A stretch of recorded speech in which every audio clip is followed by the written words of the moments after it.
La iglesia en Colosas estaba a la deriva de un colapso espiritual. Doctrinas engañosas, filosofías humanas y tradiciones vacías amenazaban con desviar a los cristianos del verdadero evangelio. ¿Cómo logró Pablo combatir estas herejías y fortalecer la fe de aquella comunidad? Hoy vamos a sumergirnos en la increíble historia de la carta a los Colosenses y descubrir cómo estas palabras inspiradas continúan siendo esenciales para nosotros, incluso después de casi 2000 años. Antes de comenzar, ya inscríbete en el canal. Aquí exploramos las Escrituras con profundidad para fortalecer tu fe. Entonces, haz clic en el botón de suscripción y activa la campanita para no perderte nada. La ciudad de Colosos estaba localizada en la región de Frigia, en Asia Menor, una área que hoy corresponde a Turquía. Durante siglos fue un centro comercial influyente, especialmente en la ruta que conectaba Oriente con Occidente, permitiendo el intercambio de ideas, culturas y religiones. Sin embargo, en la época de Pablo, su importancia ya había disminuido en relación a ciudades vecinas como la Odisea y Hierápolis. Colosenses, capítulo 4, versículo 13. A pesar de esto, Colosos todavía era un punto estratégico para la difusión del Evangelio, ya que su población diversa absorbía rápidamente nuevas influencias, convirtiéndola en un terreno fértil tanto para el cristianismo como para doctrinas engañosas. El ambiente religioso de la ciudad era una mezcla de creencias paganas, tradiciones judaicas y filosofías místicas orientales. Muchos habitantes adoraban a los dioses griegos y romanos, mientras que otros se inclinaban al culto de ángeles y espíritus celestiales, creyendo que esos seres tenían un papel fundamental en el universo. Además, la influencia del judaísmo trajo un énfasis exagerado en la ley mosaica, generando un sincretismo religioso peligroso para la fe cristiana. El cristianismo naciente en Colosos necesitaba, por lo tanto, cimentarse sobre la verdad del Evangelio para no ser diluido por tantas ideas conflictivas. Las carreteras transitadas que cruzaban la ciudad garantizaban el tránsito constante de mercaderes, sabios y viajeros, convirtiendo a Colosos en un punto de convergencia intelectual. El pensamiento filosófico griego ejercía una fuerte influencia, especialmente el estoicismo y el platonismo, que buscaban explicar la realidad a través de la razón y de conceptos abstractos sobre la divinidad. Este ambiente desafiaba la fe cristiana, ya que muchos intentaban reinterpretar el mensaje de Cristo a la luz de estas filosofías, debilitando la centralidad de la cruz y de la gracia. Además de las influencias externas, la ciudad enfrentaba desafíos internos como desigualdad social y disputas entre diferentes grupos religiosos. Mientras ricos comerciantes prosperaban, muchos trabajadores y siervos vivían en condiciones difíciles, lo que creaba tensiones dentro de la propia comunidad cristiana. La iglesia local necesitaba aprender a vivir en unidad, superando las barreras sociales y culturales que podrían minar su fe y testimonio. Ante este contexto complejo, el mensaje del Evangelio predicado por los colosenses debía ser firme e inquebrantable. La carta de Pablo vendría justamente para reforzar la supremacía de Cristo sobre cualquier filosofía humana, tradición religiosa o influencia cultural, garantizando que la iglesia en Colosos permaneciera fiel a la verdad recibida desde el inicio. La iglesia en Colosos no fue fundada directamente por Pablo, sino por Epafras, uno de sus discípulos más fieles que aprendió el Evangelio a través del apóstol y llevó el mensaje a sus conterráneos. Colosenses capítulo 1 versículo 7. Epafras evangelizó la ciudad y estableció una comunidad de creyentes que creció rápidamente, pero también enfrentó dificultades desde el principio. Las influencias filosóficas y religiosas de la región representaban un peligro constante para la pureza del Evangelio, llevando a Epafras a buscar consejo y apoyo de Pablo. Los primeros desafíos de la Iglesia incluían tanto persecuciones externas como conflictos internos. Por un lado, los cristianos colosenses enfrentaban hostilidad de los judíos que insistían en la observancia de la ley y de los paganos que veían al cristianismo como una amenaza a sus tradiciones. Por otro lado, dentro de la propia Iglesia, surgieron distorsiones doctrinales que ponían en riesgo la fe de los hermanos. Algunos enseñaban que era necesario seguir rituales judaicos para alcanzar la salvación, mientras que otros defendían una visión mística del cristianismo, mezclando la fe en Cristo con cultos angelicales. La liderazgo de la iglesia local necesitaba trabajar arduamente para mantener la unidad y la fidelidad al Evangelio. Epafras desempeñó un papel crucial al discipular a los nuevos convertidos y combatir las enseñanzas falsas, pero se dio cuenta de que la situación requería la intervención directa de Pablo. Fue por eso que viajó hasta donde el apóstol estaba preso, buscando orientación sobre cómo tratar los problemas que amenazaban a la iglesia colosense. A pesar de las dificultades, la iglesia continuó creciendo y demostrando un amor genuino entre los hermanos. Había una fuerte comunidad de creyentes que se dedicaba a la oración, al estudio de las Escrituras y al servicio unos a otros. Sin embargo, sin una base doctrinal sólida, corrían el riesgo de ser engañados por filosofías engañosas y prácticas religiosas que parecían piadosas, pero que en realidad alejaban a las personas de la verdadera fe en Cristo. La carta de Pablo era, por lo tanto, esencial para fortalecer a esta iglesia en su caminar. Escribió para reafirmar la centralidad de Cristo, corregir los errores doctrinales e incentivar a los colosenses a permanecer firmes en la fe que recibieron desde el inicio, sin dejarse llevar por enseñanzas distorsionadas que los alejarían de la verdad. Pablo escribió la carta a los colosenses mientras estaba preso, probablemente en Roma, por alrededor del año 60 después de Cristo. Colosenses capítulo 4, versículo 3. A pesar de la distancia, su preocupación por la iglesia era grande, pues sabía que el Evangelio estaba siendo amenazado por enseñanzas erróneas.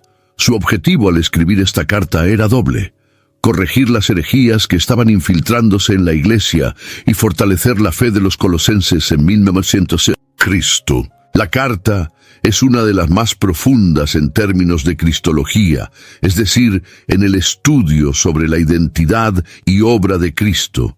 Pablo enfatiza que Jesús es la imagen del Dios invisible, aquel por medio de quien todas las cosas fueron creadas y aquel que sostiene el universo. Este énfasis era crucial para combatir la visión errónea de que Cristo era solo un ser espiritual intermedio entre Dios y los hombres. Otro propósito de la carta era combatir el legalismo religioso que intentaba imponer reglas y tradiciones humanas sobre los cristianos. Algunos enseñaban que era necesario observar fiestas judías, seguir restricciones alimentarias y practicar rituales específicos para alcanzar la salvación. Pablo deja claro que la salvación viene únicamente por la fe en Cristo y que ninguna práctica humana puede agregar algo a la obra redentora de la cruz. Además de corregir los errores, Pablo también escribe para animar a la iglesia. Reconoce la fe y el amor que los colosenses demostraban y los exhorta a crecer en sabiduría, discernimiento y conocimiento espiritual. Su intención era que los cristianos de Colosas fueran fortalecidos para enfrentar cualquier tipo de engaño y permanecieran firmes en la verdad. Con esta carta, Pablo no solo orienta a la iglesia de Colosas, sino que también deja un legado para toda la Iglesia cristiana a lo largo de los siglos. Sus palabras continúan siendo una guía esencial para discernir entre la verdad del Evangelio y las distorsiones que surgen en todas las épocas.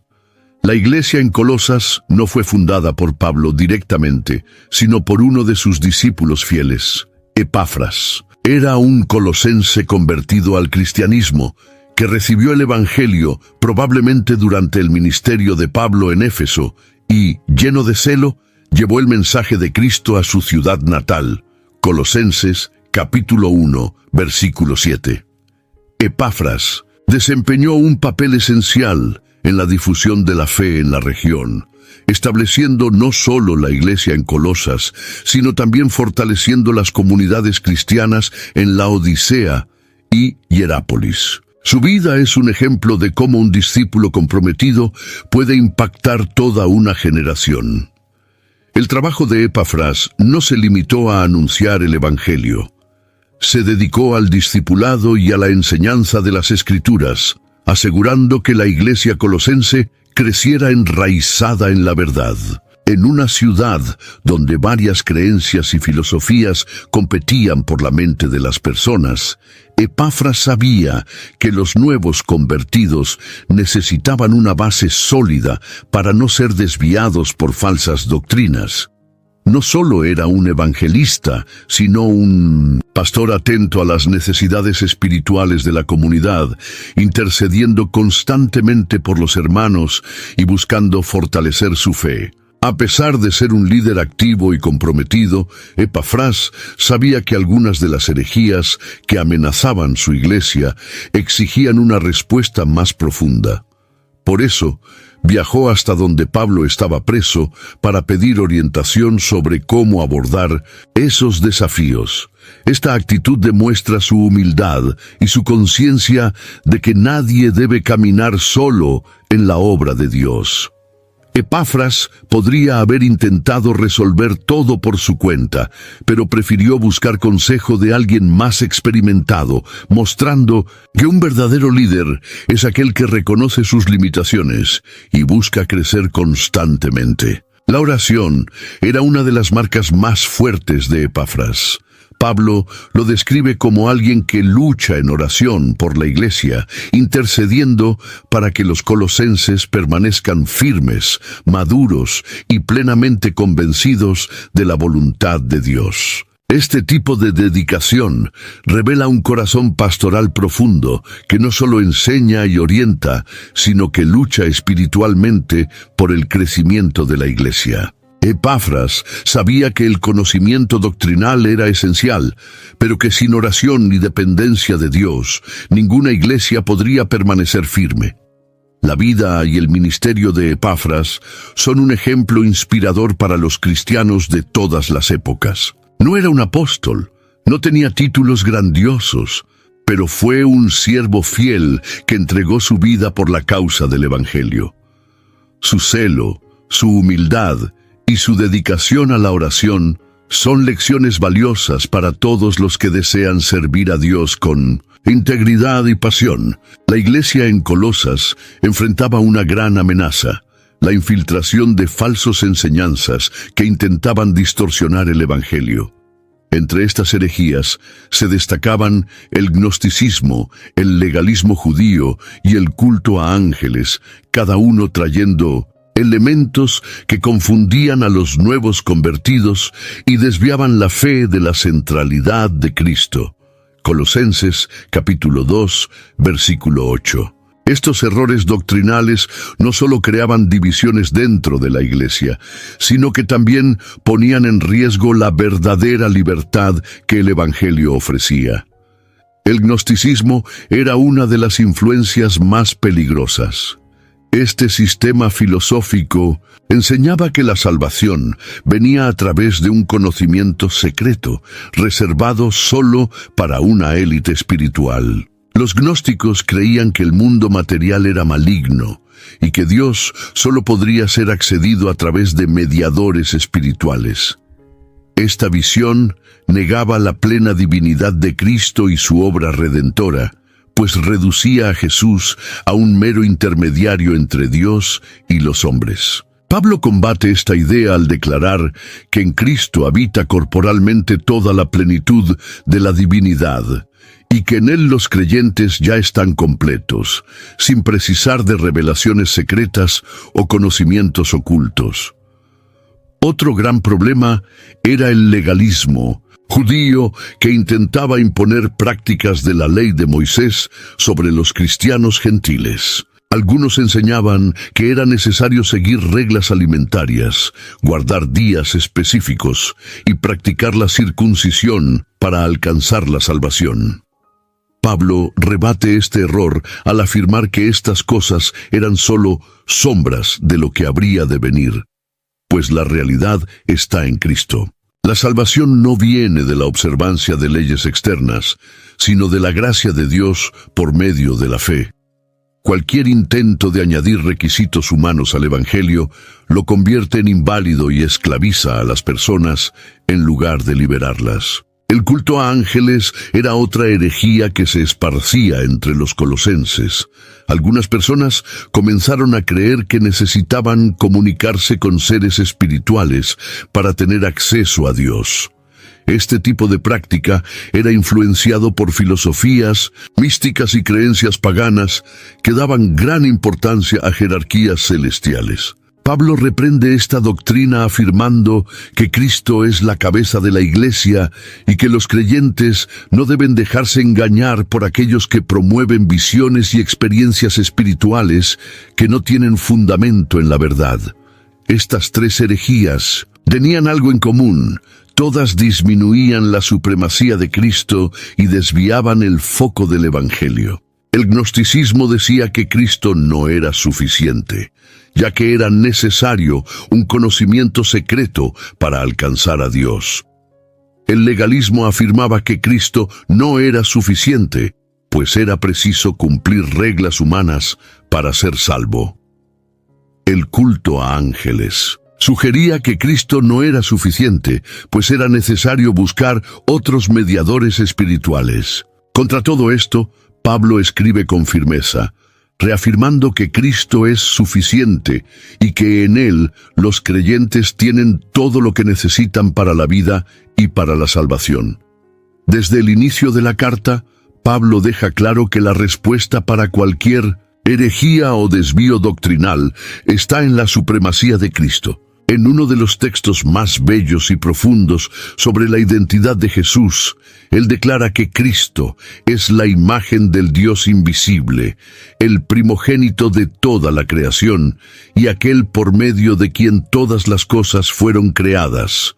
Colosenses capítulo 1, versículos 15 al 17. Con esto, Pablo refuta cualquier idea de que Jesús fuera solo un ser intermediario o un espíritu elevado, reafirmando que Él es el propio Dios encarnado, con total autoridad sobre el universo. Los falsos maestros que perturbaban la iglesia en Colosas enseñaban que había diferentes niveles espirituales y que era necesario un conocimiento especial para alcanzar la plenitud divina. Algunos decían que Cristo era solo uno de los muchos seres celestiales que conectaban a los hombres con Dios. Otros creían que el camino hacia Dios pasaba por la adoración de ángeles y espíritus superiores. Pablo, sin embargo, desmonta estas ideas al exaltar la posición única de Cristo como Creador y Señor sobre todas las cosas. A lo largo de la carta, Pablo muestra que toda la plenitud de la divinidad habita en Cristo y que Él es suficiente para la salvación. No hay necesidad de buscar revelaciones secretas, seguir filosofías místicas o cumplir rituales religiosos para acercarse a Dios. En Cristo, los creyentes ya están completos, pues en Él reside toda la sabiduría y conocimiento. Este mensaje no solo protegía a la iglesia colosense contra los falsos enseñanzas, sino que también reforzaba la seguridad de los cristianos en la fe verdadera. La exaltación de Cristo también tenía implicaciones prácticas. Si Él es supremo, entonces ninguna otra autoridad, ya sea espiritual o terrenal, puede rivalizar con su señorío.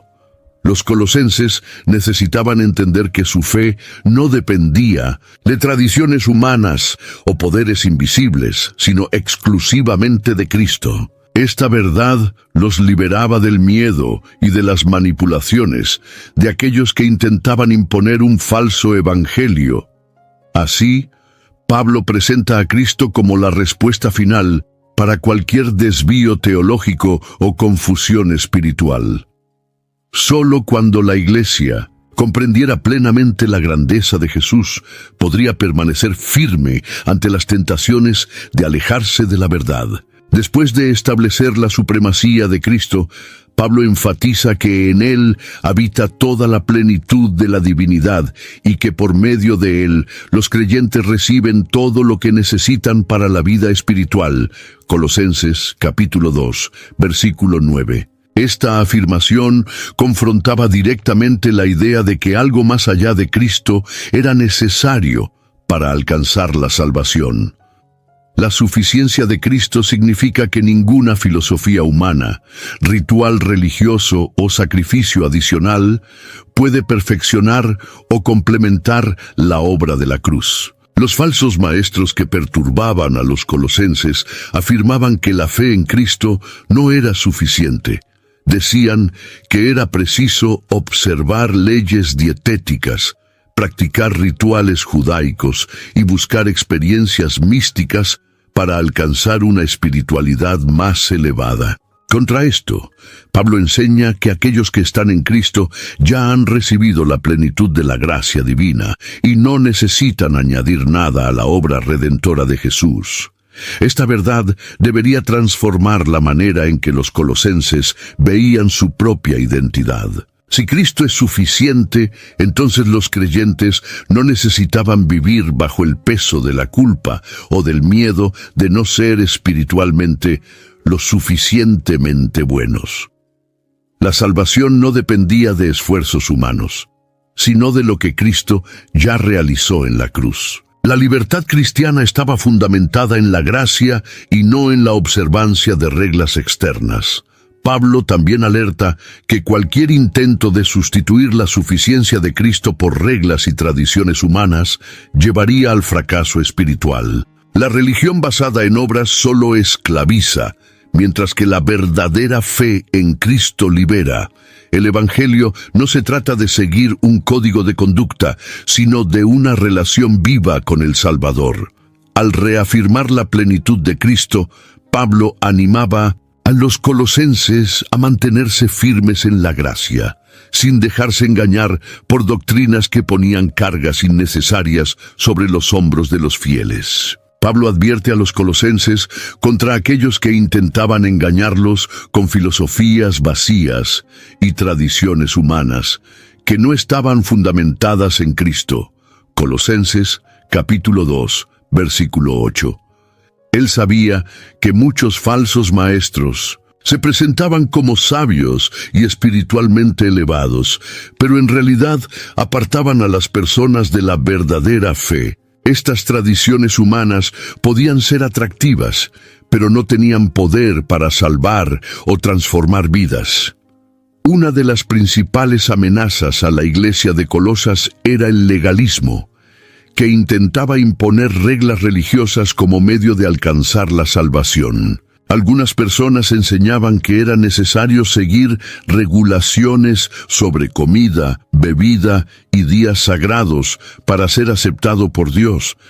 Pablo rechaza esta idea, afirmando que estas prácticas eran solo sombras de las cosas que vendrían, pero que la realidad estaba en Cristo. La fe cristiana no se basa en regulaciones externas, sino en la transformación interior operada por el Espíritu Santo.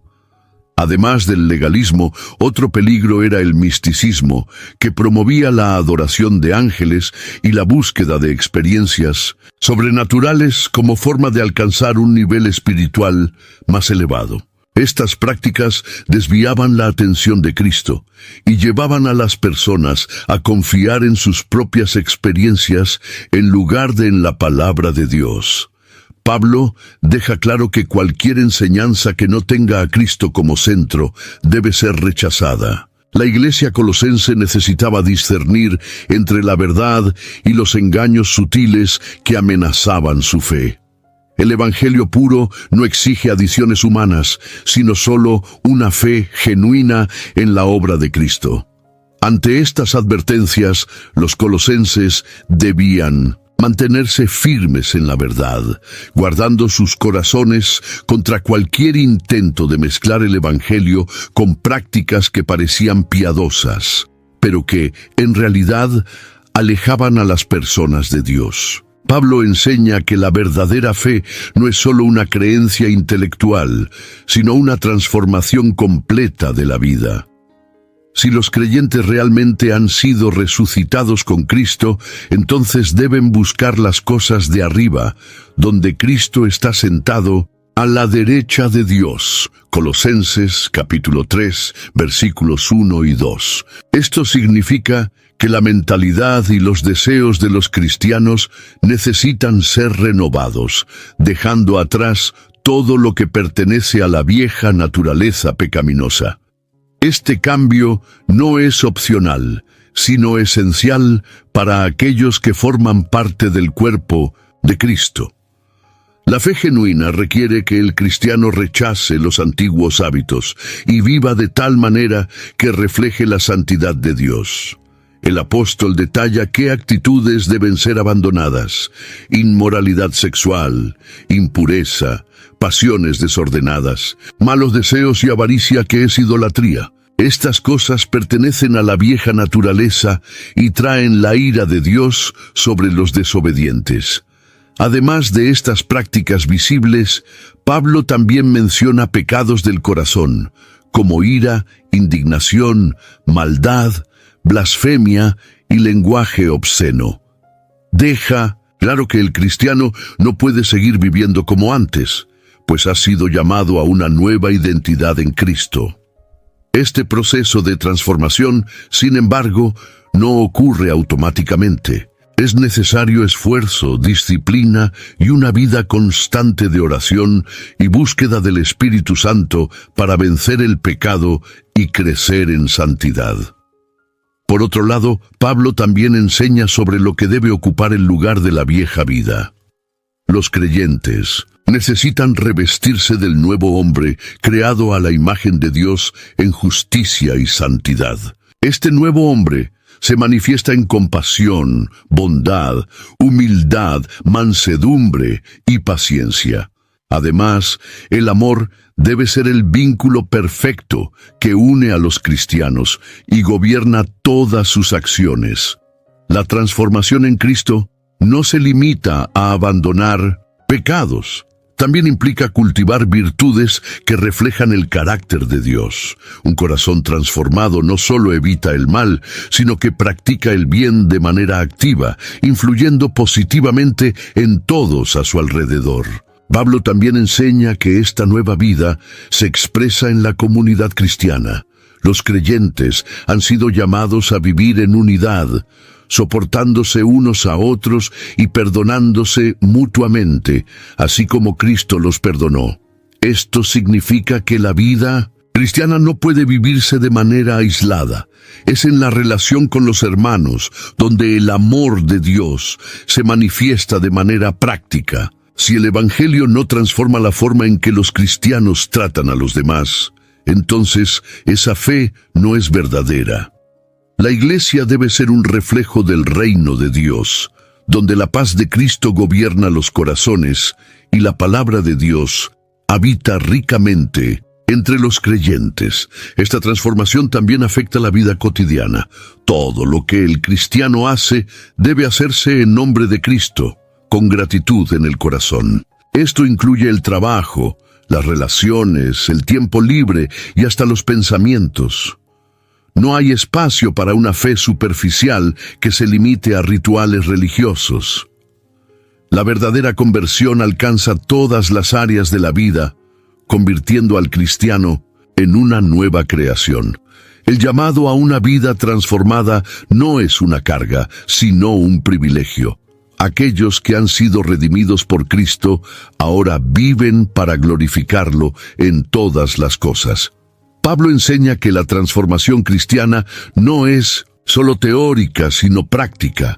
La verdadera fe exige un cambio radical de comportamiento, pues el que está en Cristo se ha convertido en una nueva creación.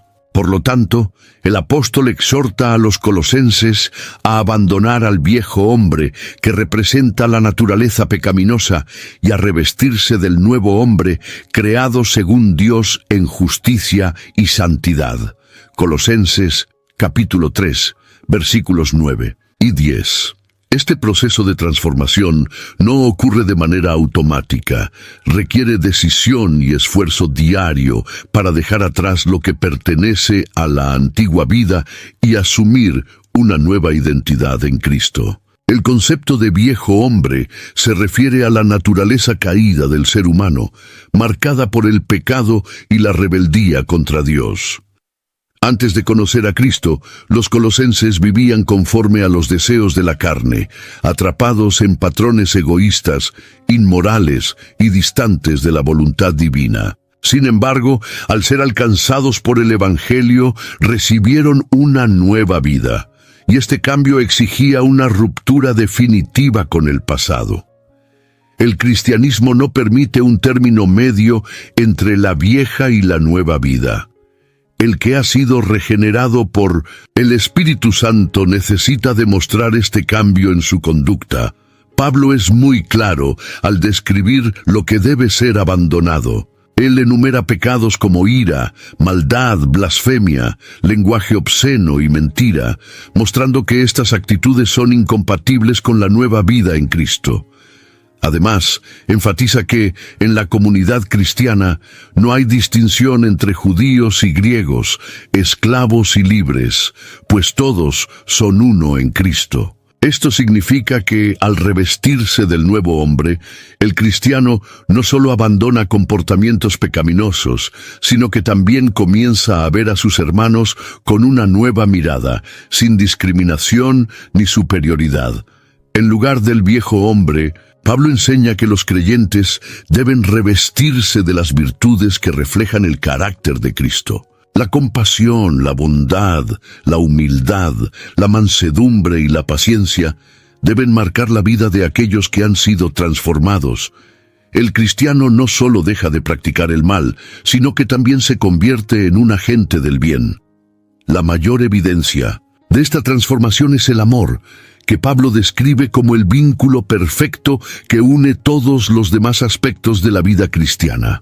Sin amor, cualquier cambio exterior sería vacío y sin valor ante Dios. Este llamado al revestimiento del nuevo hombre también señala un crecimiento continuo en la fe. El cristiano no alcanza la madurez espiritual de una vez por todas, sino que necesita caminar diariamente en santidad, siendo moldeado por el Espíritu Santo. La nueva vida en Cristo no es solo un cambio de comportamiento, sino una renovación completa de la mente y del corazón. Este proceso exige disciplina, entrega y una búsqueda constante de la presencia de Dios, para que el carácter de Cristo sea formado plenamente en cada creyente. La unidad de la Iglesia es uno de los temas centrales de la carta a los colosenses. Pablo enseña que en Cristo todos los creyentes forman un solo cuerpo, independiente de su origen, posición social o historia de vida.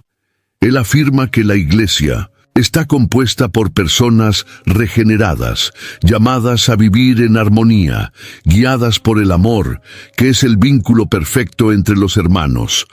Colosenses capítulo 3, versículo 14. Esta unión no se basa en similitudes culturales o intereses comunes, sino en la obra transformadora de Cristo, que derribó las barreras entre los pueblos y creó una nueva humanidad en sí mismo.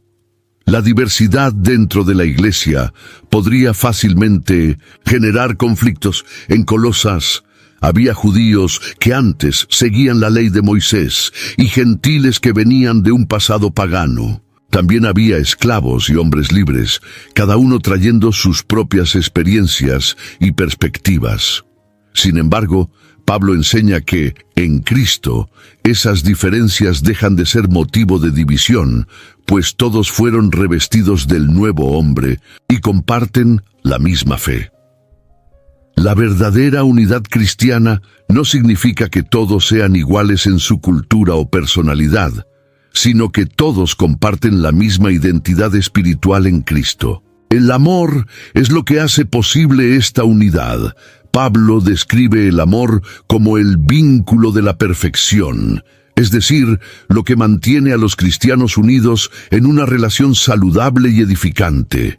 Este amor no es meramente un sentimiento, sino una actitud práctica de paciencia, perdón y servicio mutuo. Los cristianos son llamados a soportarse unos a otros y a perdonar, así como Cristo los perdonó.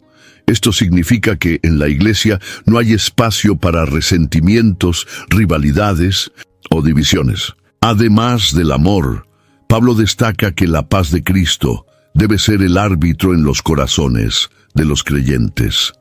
La palabra árbitro sugiere la idea de un juez que decide un juego. Esto significa que, en situaciones de conflicto, la paz de Cristo debe gobernar las decisiones y actitudes de los creyentes, impidiendo que disputas y desavenencias destruyan la comunión. La unidad de la Iglesia no se mantiene por imposición externa, sino por el gobierno de Cristo en los corazones de cada miembro del cuerpo. Pablo enseña que esta unión se fortalece cuando la palabra de Cristo habita ricamente entre los creyentes. La iglesia debe ser un lugar donde las enseñanzas de Cristo son compartidas, donde los hermanos se edifican mutuamente con salmos, himnos y cánticos espirituales, y donde la gratitud a Dios es una marca constante de la comunidad. Cuando la palabra de Dios es central, la unidad del cuerpo se fortalece y la iglesia se convierte en un testimonio vivo del Evangelio para el mundo. Pablo enfatiza la importancia de la oración en la vida cristiana y exhorta a los colosenses a ser perseverantes en esta práctica, manteniéndose vigilantes y agradecidos. Colosenses, capítulo 4, versículo 2. La oración no es solo un deber religioso, sino un medio por el cual los creyentes permanecen conectados con Dios, recibiendo fuerzas para vivir de acuerdo con su voluntad. La vida cristiana sin oración es frágil, pues la comunión con Dios es esencial para vencer las tentaciones y crecer en la fe. La perseverancia en la oración muestra que esta práctica no debe ser ocasional o basada solo en momentos de necesidad. Pablo enseña que la oración debe ser continua, como parte de la vida diaria del creyente. Él también menciona la vigilancia, indicando que el cristiano debe estar atento para no caer en la negligencia espiritual. La oración constante mantiene el corazón sensible a la dirección de Dios y fortalece la fe ante las dificultades. Además de la oración individual, Pablo destaca el poder de la oración colectiva.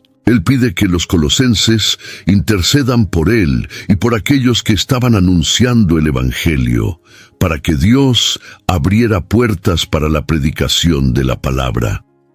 Esto muestra que la oración no es solo un medio de buscar bendiciones personales, sino también un instrumento para fortalecer la iglesia y sostener a aquellos que están al frente de la obra misionera. La gratitud también es un elemento esencial de la oración. Pablo enseña que los creyentes deben orar con acciones de gracias, reconociendo lo que Dios ya ha hecho en sus vidas. La oración agradecida refleja un corazón que confía en Dios y reconoce su fidelidad. Incluso en tiempos difíciles, la gratitud en la oración demuestra fe en la soberanía divina. De esta manera, Pablo enseña que la oración es fundamental tanto para el crecimiento espiritual individual como para la edificación de la iglesia.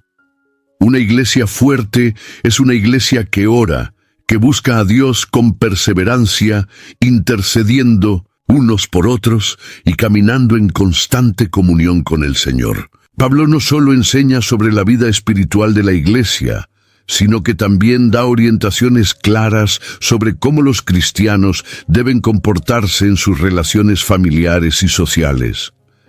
Él instruye a esposas, maridos, hijos, padres, siervos y señores a actuar de acuerdo con los principios del Evangelio. Colosenses capítulo 3, versículos 18 al 25. El cristianismo no es solo una experiencia dentro de la iglesia.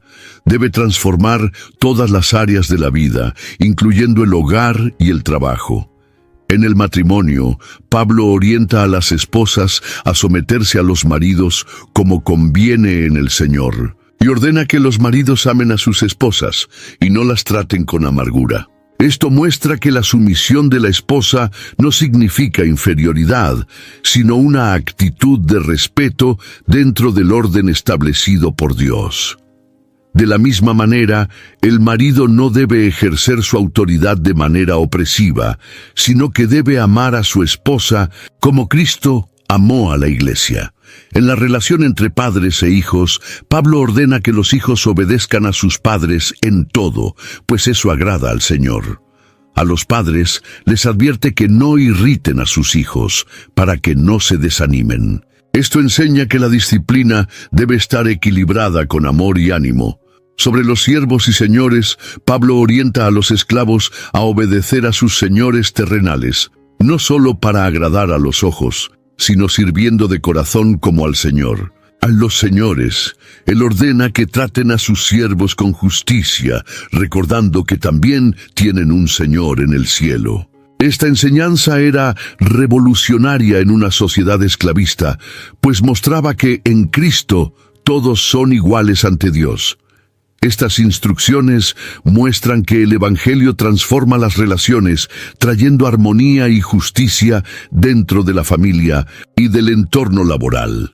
El verdadero cristianismo se refleja en la forma en que tratamos a los demás, demostrando el carácter de Cristo en todas las áreas de la vida.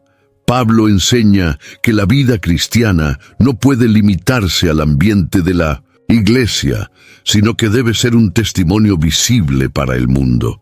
Él exhorta a los colosenses a conducirse con sabiduría entre los de afuera, aprovechando bien todas las oportunidades para proclamar el Evangelio.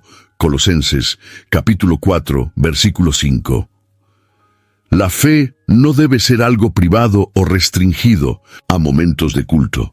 Al contrario, cada acción, palabra y actitud del cristiano debe reflejar la transformación que Cristo operó en su vida. La sabiduría en la conducta cristiana implica no solo la manera en que los creyentes viven, sino también cómo se relacionan con aquellos que aún no conocen a Dios. Pablo enseña que los cristianos deben ser prudentes y evitar comportamientos que puedan comprometer su testimonio. Esto significa vivir con integridad, honestidad y humildad, rechazando cualquier tipo de hipocresía. El mundo observa atentamente a aquellos que se dicen seguidores de Cristo, y cualquier incoherencia entre discurso y práctica puede alejar a las personas de la verdad del Evangelio. Otro aspecto fundamental de la conducta cristiana es la comunicación. Pablo instruye que las palabras de los creyentes deben ser siempre agradables, sazonadas con sal, para que sepan responder a cada persona de la manera correcta. Esto significa que el cristiano debe hablar con gracia y verdad, sin caer en discusiones inútiles o discursos agresivos. La forma en que los creyentes se comunican puede abrir puertas para que el Evangelio sea recibido con alegría o, por el contrario, crear barreras que alejan a las personas. El testimonio cristiano también se manifiesta en la manera en que los creyentes enfrentan desafíos y persecuciones. El mundo frecuentemente rechaza a aquellos que siguen a Cristo, pero la respuesta del cristiano debe ser de paciencia y firmeza en la fe. La iglesia primitiva creció incluso en medio de la persecución, porque sus miembros vivían de manera que inspiraba respeto y admiración, incluso entre los incrédulos. Esta realidad permanece actual. La mejor defensa de la fe no es solo un argumento bien elaborado, sino una vida que refleja el carácter de Cristo. Pablo enseña que la conducta cristiana debe ser intencional. Vivir con sabiduría ante el mundo significa estar atentos a las oportunidades para compartir el mensaje de la salvación. Esto no significa solo hablar de Cristo con palabras, sino demostrar su amor en cada actitud. El Evangelio se predica mejor cuando se vive con autenticidad, mostrando al mundo que la fe en Cristo transforma vidas de manera real y profunda. A lo largo de la carta a los Colosenses, Pablo menciona diversos nombres de líderes y colaboradores que trabajaban a su lado para la expansión del Evangelio. En el cierre de la epístola destaca la fidelidad de hermanos como Tíquico, Onésimo, Epafras, Aristarco y Lucas, mostrando que la obra de Dios no es realizada por una única persona, sino por el esfuerzo conjunto del cuerpo de Cristo. Colosenses capítulo 4, versículos 7 al 14. Esta énfasis en la colaboración enseña que cada creyente tiene un papel fundamental en el crecimiento del reino de Dios. Pablo valora tanto a los que predican como a aquellos que sirven tras bambalinas. Tíquico, por ejemplo, era responsable de llevar las cartas de Pablo a las iglesias y animarlas con su presencia. Onésimo, un exesclavo que se volvió un ejemplo del poder transformador del Evangelio. Epafras, el fundador de la iglesia en Colosas, era un líder dedicado que no solo predicaba, sino que también intercedía incesantemente por los hermanos. Cada uno de esos hombres tenía una función diferente, pero todos trabajaban para un mismo propósito: la expansión de la fe cristiana. El modelo de liderazgo cristiano presentado por Pablo no se basa en estatus o posición jerárquica, sino en el servicio. Los verdaderos líderes son aquellos que dedican sus vidas al cuidado de las ovejas y al avance del Evangelio. Pablo no busca exaltar a sí mismo, sino que siempre menciona a sus compañeros de ministerio, demostrando humildad y reconocimiento por el trabajo de los demás. Esto enseña que, en el reino de Dios, nadie debe buscar gloria personal, pues toda la honra pertenece a Cristo. Otro punto esencial es que el ministerio no se limita a apóstoles o pastores. Pablo menciona a Marcos y Lucas, dos hombres que sirvieron de maneras diferentes, uno como evangelista y el otro como médico y escritor. Esto muestra que Dios usa personas con diferentes talentos y formaciones para cumplir su obra. Cualquier cristiano, independientemente de su profesión o habilidades, puede y debe contribuir al avance del Evangelio. Pablo destaca la importancia de la fidelidad y de la perseverancia en el ministerio.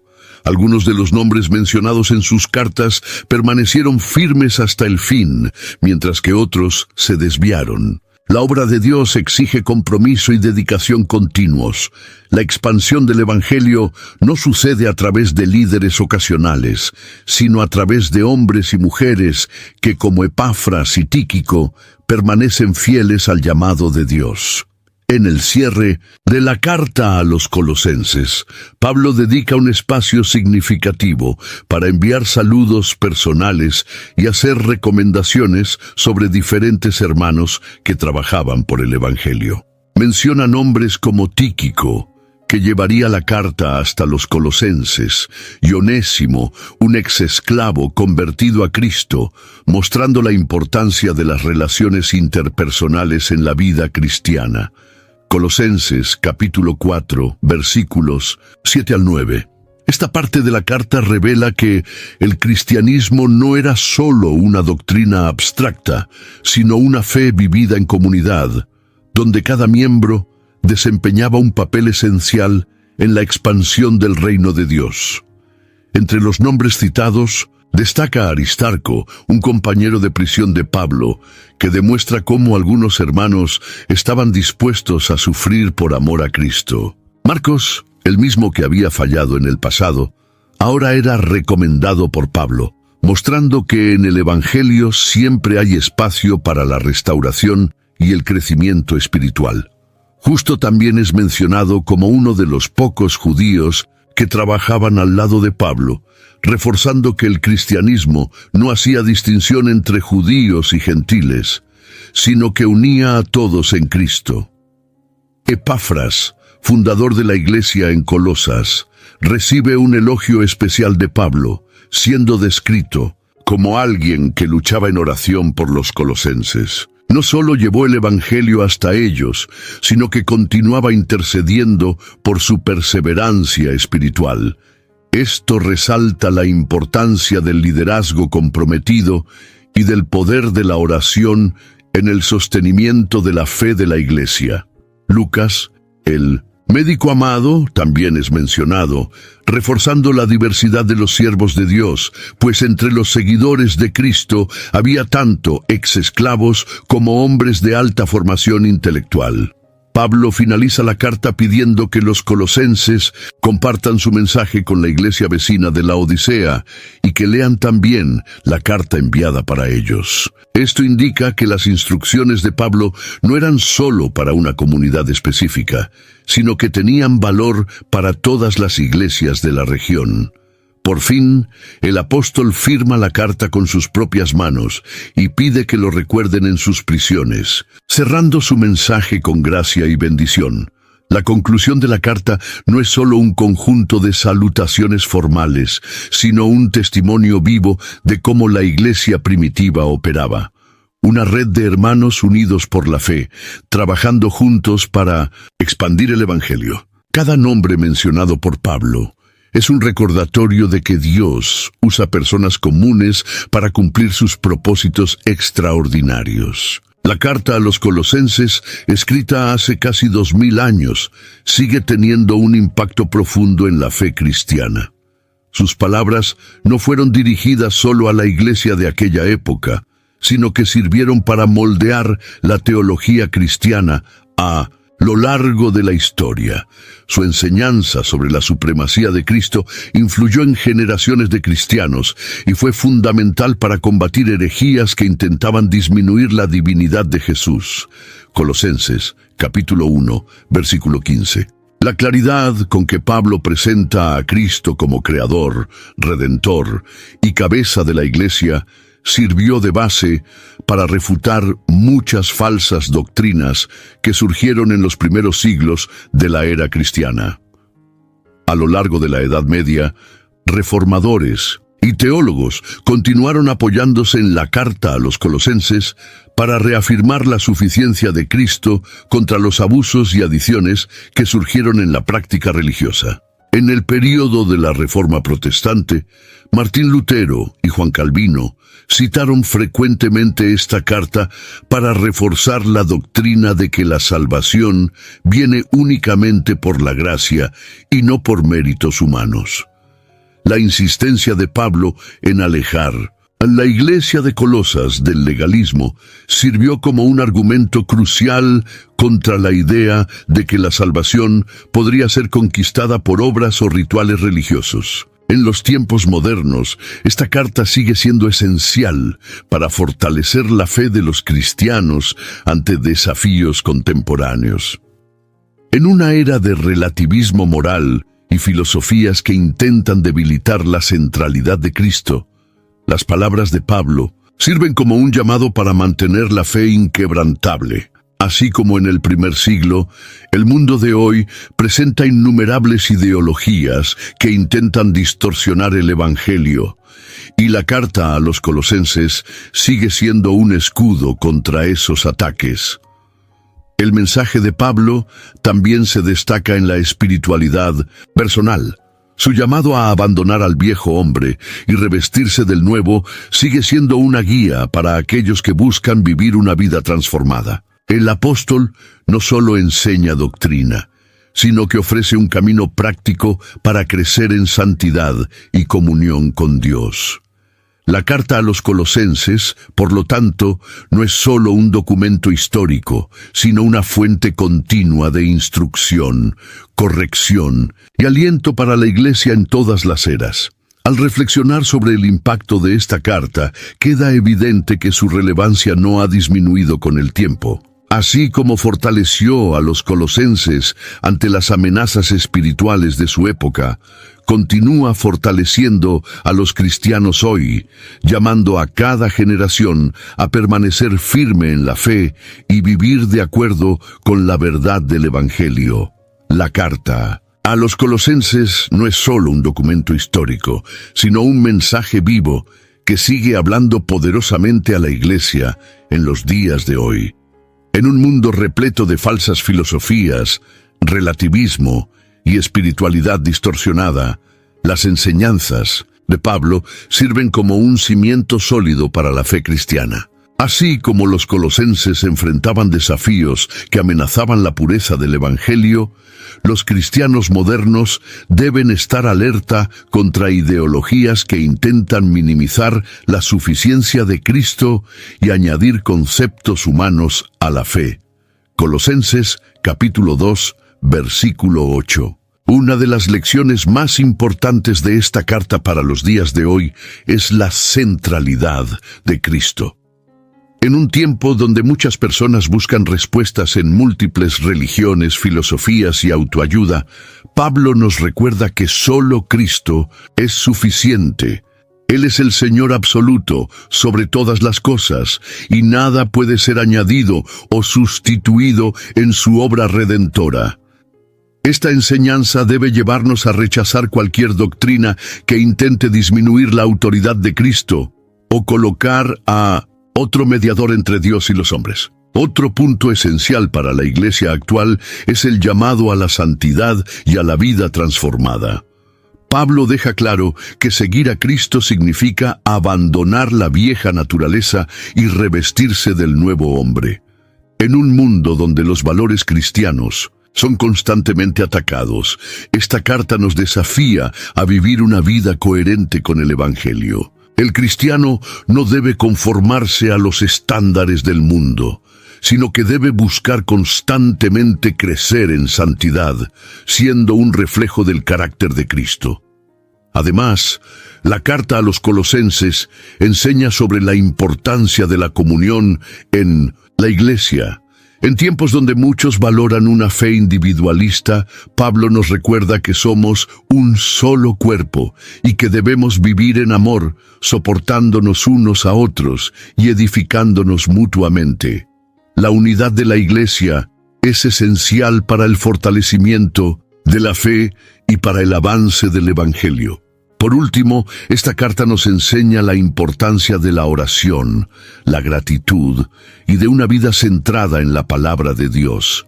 Así como los colosenses fueron llamados a perseverar en la oración y a dejar que la paz de Cristo gobierne sus corazones, nosotros también necesitamos hacer de nuestra relación con Dios la prioridad máxima. La carta a los colosenses sigue siendo una guía para todos aquellos que desean permanecer fieles a Cristo en un mundo que constantemente intenta desviarlos del camino. Y ahora, quiero escucharte.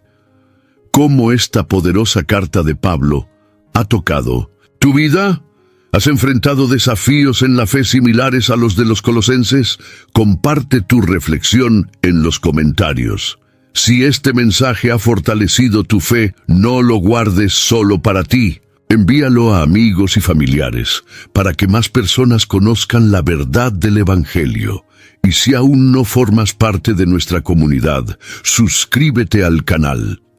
Aquí exploramos las Escrituras en profundidad, trayendo enseñanzas que edifican tu caminar con Cristo. Que Dios bendiga tu vida y que podamos seguir creciendo juntos en la fe.